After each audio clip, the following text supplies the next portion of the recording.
Guys, अगर मैं आपसे सवाल पूछूं कि आज की डेट में सबसे कीमती चीज कौन सी है तो आप लोग क्या जवाब देंगे? आपके जवाब का तो मैं नहीं जानता, लेकिन अगर यही सवाल दुनिया के मोस्ट सक्सेसफुल लोगों से पूछा जाता तो वो लोग क्या जवाब देते पता है आपको?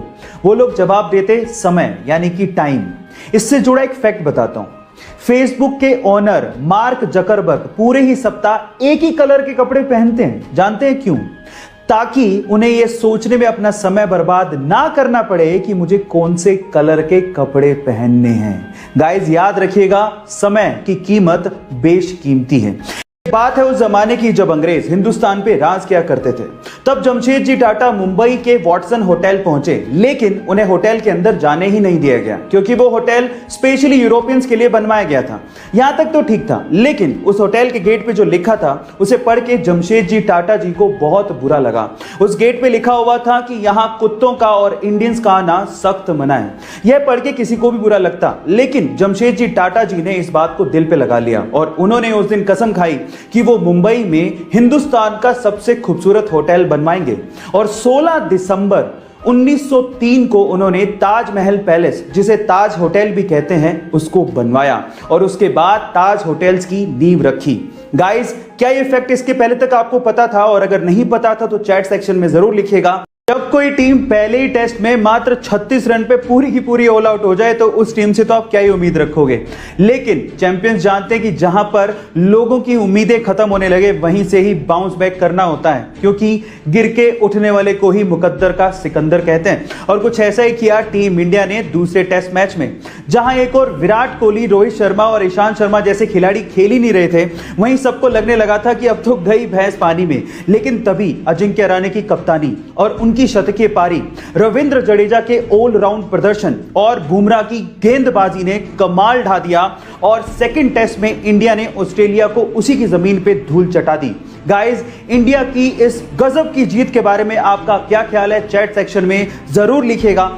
गाइस, हमारी हिंदुस्तानी संस्कृति में जब हम अपने मेहमानों को हाथ जोड़ के मिलते हैं तो ये हाथ जोड़ना सिर्फ एक पोस्चर नहीं है, बल्कि इसके पीछे एक वैज्ञानिक तर्क भी है।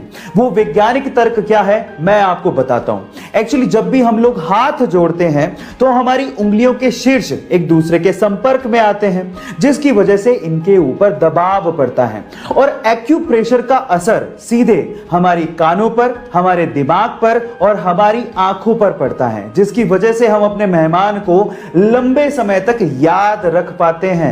गाइस, है ना ये इंटरेस्टिंग फैक्ट? गाइस, ऐसा बहुत बार होता है जब हमें अपने कंप्यूटर या मोबाइल के अंदर पीडीएफ फाइल को इंटरनेट से डाउनलोड करना पड़ता है, लेकिन जो पीडीएफ फाइल आपने डाउनलोड की है उसके साथ वायरस भी तो हो सकता है, जो आपके कंप्यूटर या मोबाइल को इन्फेक्ट कर सकता है, खराब कर सकता है। लेकिन सवाल यह है कि हमें कैसे पता लगेगा कि उस पीडीएफ फाइल के साथ वायरस है? उसका कोई जनरल तरीका है क्या? तो मैं आपको बताता हूं। जनरली जब आप किसी पीडीएफ फाइल को डाउनलोड करते हो और अगर उस पीडीएफ फाइल के एंड में .exe लिखा हो तो आप उसे तुरंत डिलीट कर दीजिए, क्योंकि उसके साथ वायरस होने के चांसेस सबसे ज्यादा हैं। याद रखिएगा .exe, ठीक है गाइस। गाइस, एक केबीसी का सवाल पूछता हूं। 2020 में world games athlete of the year award ये किस खिलाड़ी को दिया गया, क्या आप जानते हैं? गाइस, ये विश्व स्तरीय अवार्ड इंडिया की विमेन हॉकी टीम की कैप्टन रानी रामपाल को दिया गया है। Oh my God. और मैं आपकी जानकारी के लिए आपको बता दूं कि दुनिया की वो पहली ऐसी हॉकी खिलाड़ी हैं जिन्हें ये विश्व स्तरीय अवार्ड दिया गया है। गाइस, इसके अलावा इंडियन गवर्नमेंट ने हाल ही में उन्हें पद्मश्री से भी सम्मानित किया है। वो हरियाणा से हैं और 15 साल की उम्र में उन्हें नेशनल हॉकी टीम के लिए चुन लिया गया था। है ना गाइस अमेजिंग फैक्ट? ऐसे अमेजिंग फैक्ट्स के लिए YouTube पे हमारे चैनल को सब्सक्राइब कर लीजिए और अगर आप Instagram पे देख रहे हैं तो मुझे फॉलो करना मत भूलिएगा। मिलते हैं अगली वीडियो में।